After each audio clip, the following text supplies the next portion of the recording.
Welcome to today's Global Connections television program. I'm Bill Miller. The main purpose of this show is to promote a discussion of major international issues such as war and peace, economic and social development, climate change, and human rights that impact people worldwide. New knowledge will inspire, involve, and motivate all of us to better deal with these challenges and to help create a better world. Today's program will focus on child labor and forced labor, and we will be talking about this as we move along. We'll be back in just a moment to talk about these and other important issues.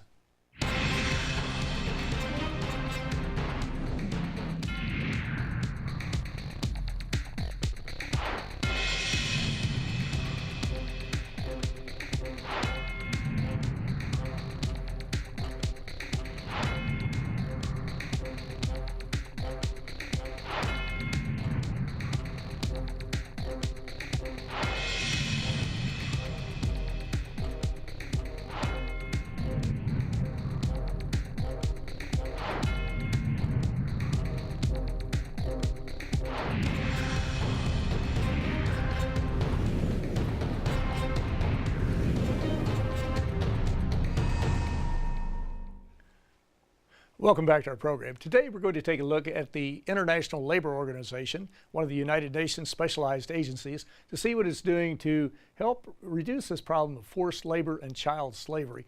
My guest today is an expert on the ILO and these topics. My guest today is Mr. Kevin Cassidy.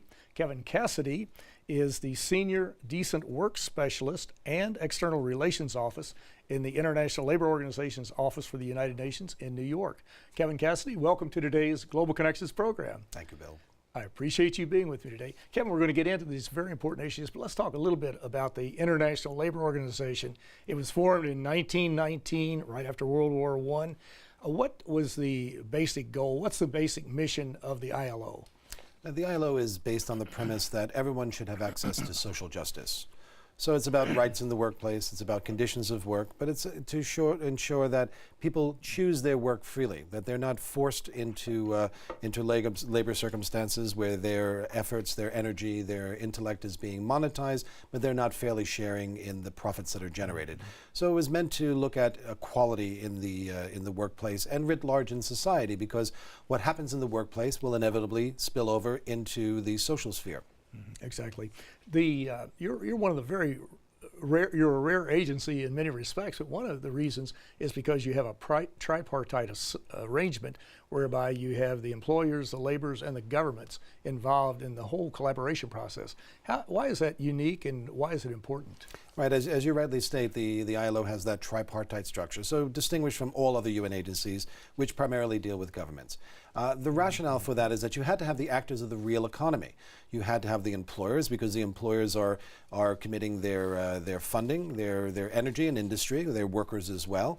But also workers themselves are contributing their knowledge, their energy, their industry, their skill sets in order to create products or goods and services in exchange for a remuneration.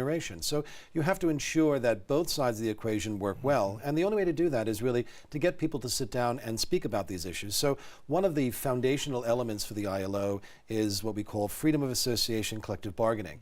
When you speak about collective bargaining, this is a wage-setting mechanism. It's how workers and employers sit down and discuss together about what is a fair remuneration, not only just the salaries, but the time off that you may have or the benefits that one may have. You can't ask for too much that impoverishes the business and puts it out of work, but also you can't just aggregate all the benefits to those who are the employers themselves. So by having a process of dialogue, what we call social dialogue, this improves that communication between the workers and employers. Freedom of association is a foundational right. We have this in many different constitutions around the world. It's talking about freedom of assembly, freedom of speech, security of person. These are fundamental and basic human rights. So we want to ensure that in the workplace, which is no different from any other setting, it just happens to be in an environment in which people are working together to create goods or services for sale around the world or in their local and domestic markets. But the freedom of association allows people to get together who have like-minded interests in order to promote their interest for the best negotiated solution on that. So that also applies applies to the employers. Employers do have associations, but workers themselves, they do also need to have a voice at the factory floor, in the boardrooms, and writ large in society about what is important to them. The ILO has four basic pillars, basic tenets, sort of the foundation of your whole organization, and much of what you just said a minute ago ties into one or two of them. Briefly, what are the four basic pillars of the ILO? Right, so the four pillars that we have constitute what we call the decent work agenda. And the objective of the ILO is to ensure that people have good conditions of work that are freely chosen with fair remuneration.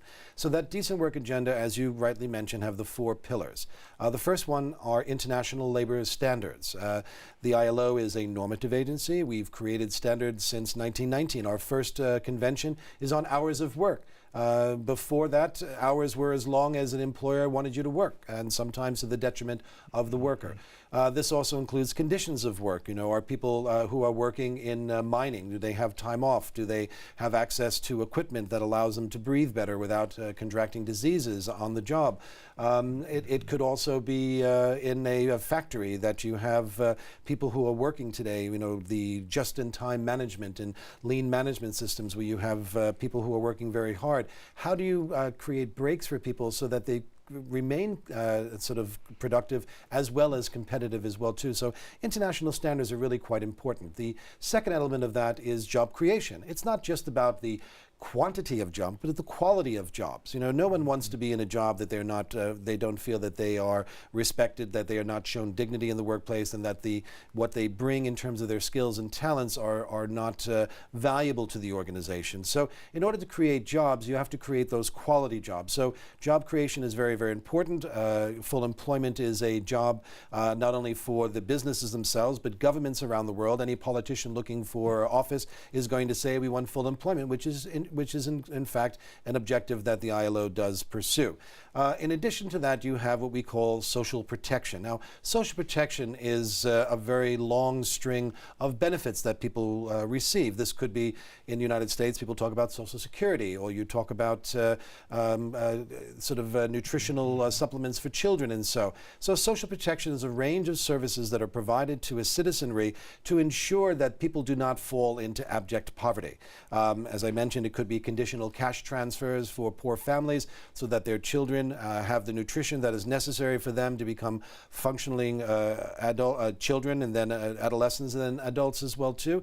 It could be retraining of workers who are losing their jobs because technology has replaced those jobs. It could be for people who are transitioning out of the workplace, and what are they looking for in terms of a basic income, because today's society and the world of work is changing dramatically, is that people really can't afford to retire today. We're seeing that all around the world. So how do you achieve that decent work agenda without having your rights, without having quality jobs, without having the social protection, but also the last element, which I mentioned before, which is social dialogue, which is any communication between management and workers. And we find out that workplaces that are diverse, workplaces that have communication flows, are actually more productive than those companies that are not.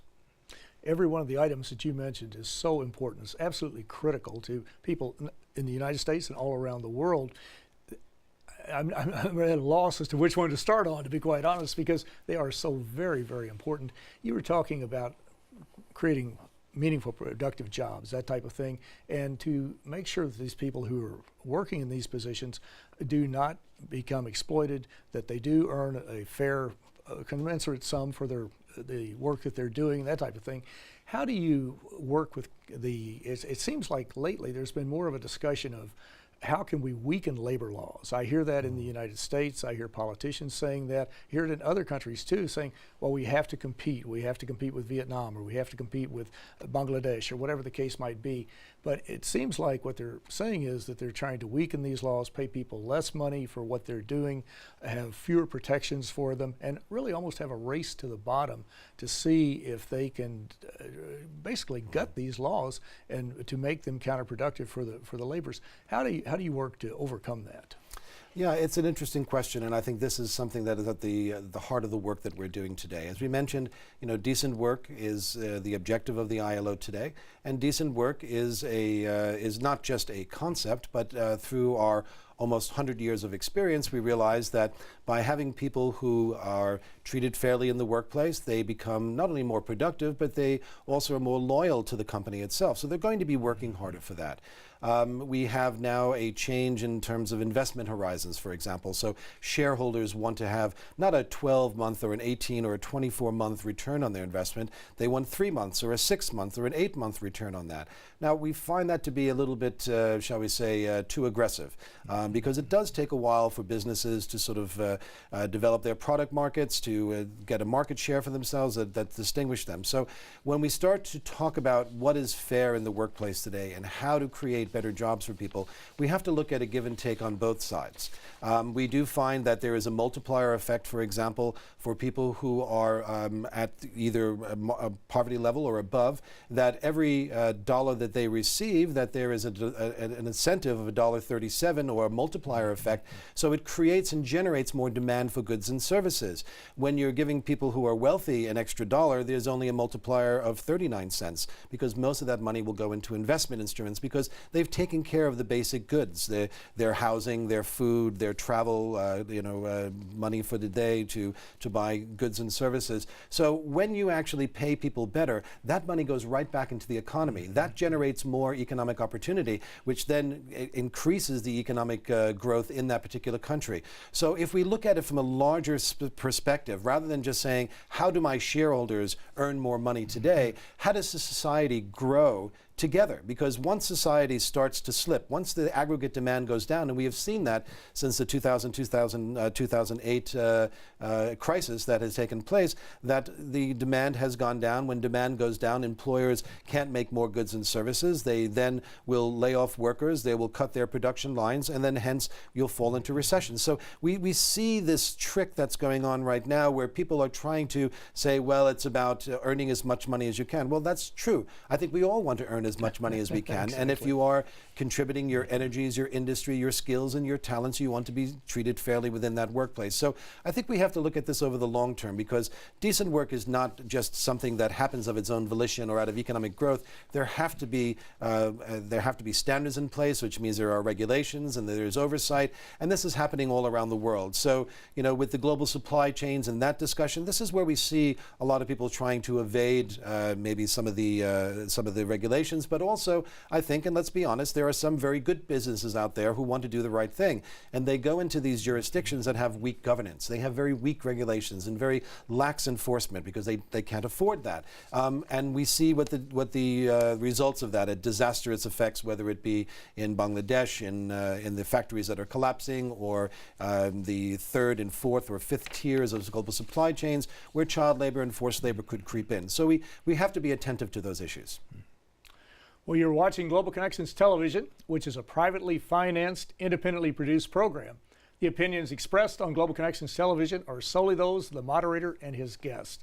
Our viewers are invited to check out the website at www.globalconnectionstelevision.com to view previous shows. If you're interested in distributing our shows through PBS, Community Access Television, educational institutions, a website, or any other media outlets, please go to our website for more information. Global Connections Television is provided as a public service at no cost. Today we're taking a look at the United Nations International Labor Organization and some of the activities it has underway to deal with forced labor, child slavery, and many, many other issues that affect workers all around the world. My guest today is Mr. Kevin Cassidy. Mr. Kevin Cassidy is the Senior Decent Work Specialist and External Relations Officer in the ILO Office for the United Nations. Kevin, before we go any further, let me be sure to remind our viewers to go to www.ilo.org to get more information about what we're talking about today. And you have a voluminous amount of information and many, many studies and activities that are underway. But again, www.ilo.org to learn more about this. We mentioned in the opening, we better get to it now before we run out of time. On July 19, there was a program, Partnerships to End Forced Labor in Supply Chains. This was a conference that you're putting together, and it's in relation to a larger project that really came out of the Sustainable Development Goals, as I recall, goal number 8, is that correct? 8.7 or something like that, that focuses on this particular issue. First off, tell me a little bit about the Sustainable Development Goals and why it's important and what this workshop accomplished. Very good. Well, the event that we had focused on the global supply chains, because as I mentioned, is that when you have companies going into a sort of a dispersed production capabilities, what you find is that these are very fragmented, these are very diverse, and sometimes very hard to track. Not only just the first two tiers, your immediate subcontractors, but contractors who are then contracted by your subcontractors. And who's responsible for that to make sure that those companies are treating their workers fairly and so. The International Labor Office just recently had its conference in Geneva, and at that conference there was a resolution that looked at decent work and global supply chains, a very, very important issue, both for workers and for employers, because I think, let's look at the employer side of things. If you are sensitive to those perceptions in the world of work out there that workers are being treated badly or sweatshops are creating products for you, I think that hits the media. When people understand that, they say, well, I think of myself as an ethical person. I want to ensure that where I spend my money, I'm spending it in companies that are doing the right thing, that are helping people, that are not abusing children, that are not taking people for granted and paying them poverty wages when they should actually be earning a gainful living for themselves and their families, because this does, workers, their lack of good pay does impact upon their family and their societies in which they live. So the resolution has come out of the ILC, the International Labor Conference, and we believe that this is a step forward. But to be fair again to businesses, they can only do so much, and we need to work with the employers, with governments, to ensure that we respond to those needs and challenges that they face as well too. Now, the event itself brought together coalitions and industries in electronics. It brought together industries such as the consumer brands, and it brought together sportswear manufacturers. And here we have experts who are working on this. These are directors of compliance and sustainability, and they're talking about the challenges they face. What are the strategies that they are employing to sort of ensure that child labor and forced labor does not come into their supply chain? Now, this is a very difficult thing. If you look at, say, a sneaker, for example, there's 147 elements in that sneaker, everything from the mesh to the logo to the stitching to the other elements, to the sole, to the inserts, and so, it's a very complex process, and not all of that is being produced by one manufacturer. So how do you ensure that the manufacturers you're going to are actually treating people well? So this is what we're trying to do. Now, you mentioned the Sustainable Development Goals. The UN system has adopted the 2030 Agenda for Sustainable Development, which was a far-reaching and a very impressive collaborative and participatory approach, where it was not just about a top-down development, but it was a universal agenda that put people at the center, that ensured that it was a rights-based approach. Now, this is very important because the MDGs, the Millennium Development Goals, which it replaces, makes this now something that is in everybody's interest to achieve. So whether you're looking at planet, people, or profits, we have to ensure that we all grow together. The goal 8 is on decent work, and this again is the main focus of the ILO, is to ensure that people have quality jobs. And under the goal, like many of the other goals, there are specific targets. There is a target 8.7, and 8.7 says that we want to eliminate modern slavery, child labor, forced labor, and human trafficking. These are all types of exploitations. Now, when you talk about human trafficking or modern slavery, this is at the worst end of the work continuum. At the other end, you have decent work. So we want to make sure that we get rid of all of the elements that create forced labor and child labor and slavery, to ensure that people will have decent work. Because when people are properly and fairly remunerated, when they feel that they are contributing to a larger whole, they're actually going to be work harder, so productivity goes up, defect rates go down. It certainly follows in suit like that. But the event itself was the initial launch of a discussion which will create what's called Alliance 8.7. Now, this is open to companies, to NGOs, civil societies, academia, students, any group that would like to join. In September, we'll be launching Alliance 8.7, and we really encourage groups to join us to do their measured best. Some are thought leaders, some are conveners, some are enablers or catalysts. They're monitors, they're watchdogs. Many organizations can do many, many different things to contribute to the goal of eliminating forced labor, child labor, and modern slavery. For many years, it seemed like when we were talking about forced labor, child slavery, whatever the case might be, that most people thought it was taking place erroneously, I think, that it was taking place in some economically developed country or a developing country, and it really didn't affect the developed countries that much. But really, this is a problem worldwide, is it not? You can actually have it, even though it's probably more predominant in some other countries as opposed to maybe Canada, the United States, or England, or the UK, or wherever. But you can still have this problem in just about every country of the world, can you not? Absolutely. We have it here in the United States. You have it in Europe. We have many examples in our studies and research, which people can go see at the ILO's website. It comes out of vulnerability, that people are looking for work. It could be migrants who are looking for a job outside of a conflict zone. They then become vulnerable because they're looking for anything to get themselves out of there and to protect their families. It comes about because people don't have knowledge of the laws, or that the laws themselves are not enforced by people who are working in factories that will have maybe bad conditions of work. But it could also be done in areas that, for example, that are receiving lots of refugees. We see people today who are in refugee camps for years and years. I mean, it's meant to be a temporary situation, but they may be very vulnerable to traffickers. We also have people who are poor. Poverty anywhere is a threat to prosperity everywhere, and that happens all over the world. So when people are poor, they become desperate. They're desperate to have a job, just to pay their electric bill, just to pay for the roof over their head, to pay for food on the table itself. Should we diminish that person's right because they live in a country that maybe there is weak governance, where the enforcement is not there? No, I think it is our job in the international community to do our measured best, to work with local elements, to work with governments, to work with the trade unions and the employers themselves, because there are a lot of very good people and organizations out there who want to do the right thing. So I think once we start joining our efforts together, Alliance 8.7 will be very successful in at least reducing, if not eliminating, forced labor and child labor. All three of the groups you mentioned, the governments, the laborers, and the employers, all have a prominent role to play in this, plus along with non-governmental organizations, universities, folks that you had mentioned previously.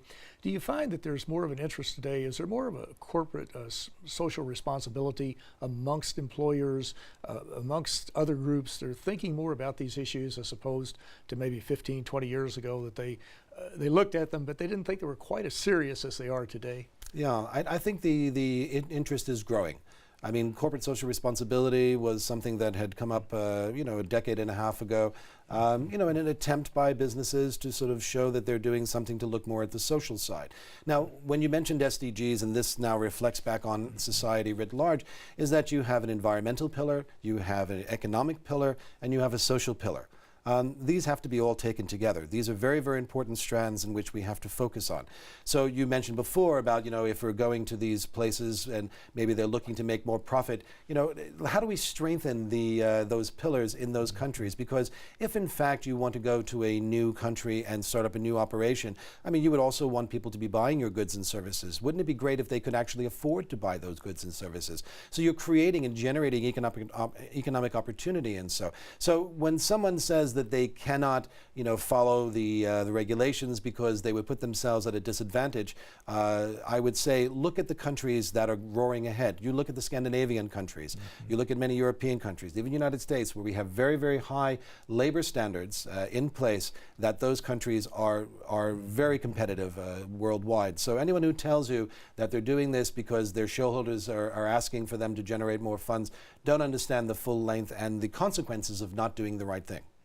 And this ties into, income inequality. It ties into the destruction of labor unions, the diminution of the middle class. And there's actually been a movement in countries, especially the United States, to actually reduce the power and the influence of the middle class. You see just a huge transfer of wealth from the lower, the middle and the lower socioeconomic groups to the upper 1/10 of 1%, really, you talk about it, or 1% at the very least. How important is it, and we're just about out of time, but to reduce this income inequality and to strengthen the middle class? Because you mentioned, if you don't have consumers with money, who's going to buy your product? Exactly. I think inequality is a cancer that is eating away at society. And it's not about the haves and the have-nots. I think when people think back to what were the halcyon days in our economy, what was the time where we were all very happy? And I think it was that the boats were all rising, that people were earning good money for themselves. They were able to put their kids, through colleges that maybe they didn't do themselves. So now they have a leg up on the employment ladder themselves. So I think the idea is that if we're narrowly focused about aggregating all the wealth to just a small group of individuals, rather than looking at having a society, they should look at the economic history. That when you had a thriving middle class, growing the middle out, when you had people who are working hard, anybody who works 40 hours should not be in poverty. Today, globally, we have 1 billion people in poverty who are working. Is that fair? Should we be looking at the top down, or should we be looking at the bottom up? So we have to ensure that the middle class is thriving and that is working very hard for all of society. And I think that's the way in which you create prosperity for all. And these are the issues we all need to take a look at. And Kevin Cassidy, I appreciate you very much bringing me up to date on this. And thank you so very much for a very interesting and a very informative program. Thank you very much, Bill. Thank you. I hope you've enjoyed today's program. Please join us again for the next episode of Global Connections Television. I'm Bill Miller. Thanks for watching.